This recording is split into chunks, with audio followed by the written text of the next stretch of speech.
জাহান্নামে কেন অনেক নারী থাকবে জানেন? কারণ তারা শুধু নিজেরা অপরাধ করে না, হাজারো মুমিন মানুষের নূর তারা কেড়ে নেয়। দ্যাট ইজ ওয়াই তারা জাহান্নামে বেশি থাকবে। আরেকটা মেজর কারণ হচ্ছে তাদের উদ্ধত মাথা। মেয়েদেরকে বলছি স্পেশালি, হয়তো এই কথাগুলো মেয়েদের কাছেও যাবে। তাদের এই উদ্ধত মাথা আল্লাহর বিধানের সামনে আত্মসমর্পণ করতে চায় না, এই কারণে তারা জাহান্নামে বেশি থাকবে। আসিয়া আল্লাহর সামনে একবার মাথা নত করেছে, পৃথিবীর কোন শক্তির সামনে মাথা নত করে নাই।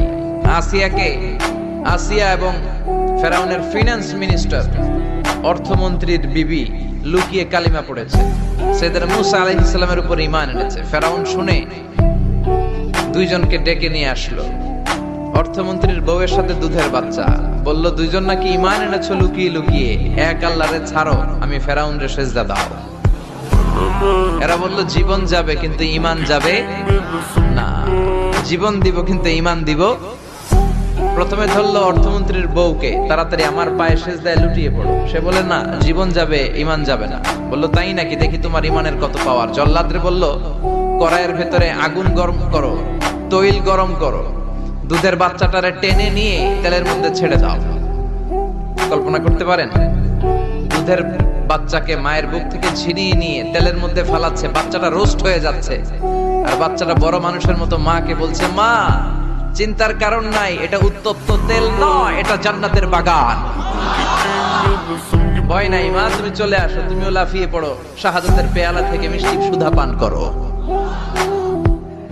মহিলার ঈমান আরো বেড়ে গেল। সে বলল আমি জীবন যাবে ঈমান যাবে। ফেরাউন বলল তোর ঈমান কত আমি দেখে নেব। এই মহিলাটাকেও উত্তপ্ত তেলের মধ্যে ছেড়ে দেয়। বাকি রইল ফেরাউনের বউ আসিয়া।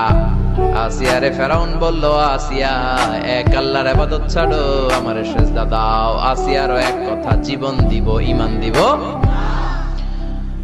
ফেরাউন বলে আসিয়া তোরে উলঙ্গ করব, বউ হয়েছিস, আই ডোন্ট কেয়ার।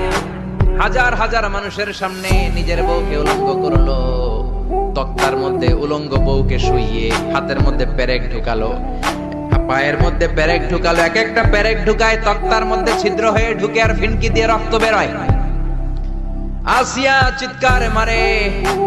ফেরাউন বলে তাড়াতাড়ি আসিয়ারে তেলের মধ্যে ফেল। আল্লাহ বললেন জিব্রাইল যা, জান্নাতটা তুলে নিয়ে আসিয়ার চোখের সামনে ধর। আমার আসিয়া জান্নাত দেখে দেখে যেন আমার কাছে আসে।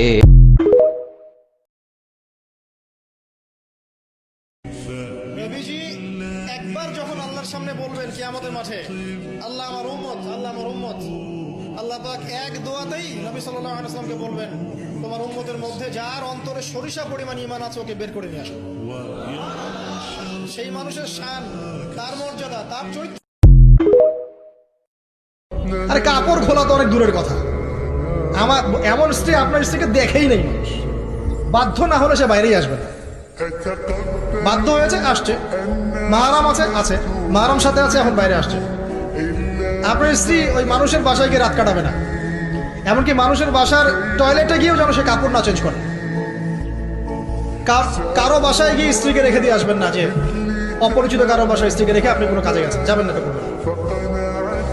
আপনার কাছে মনে করেন একটা কোহিনূর হীরা আছে, মনে করেন যেটার মূল্য ধরেন যে লক্ষ কোটি ডলার, এটা আপনি কি যত্রতত্র ইউজ করবেন, নাকি আপনি খুব যত্ন করে আপনার ভিতরে আগলে রাখবেন? কোনটা? ইসলাম এভাবে নারীকে সম্মানিত করেছে যে তারা আমাদের কাছে এত বেশি প্রেশিয়াস যে আমরা এভাবে যত্ন করে ওদেরকে ঢেকে রাখি।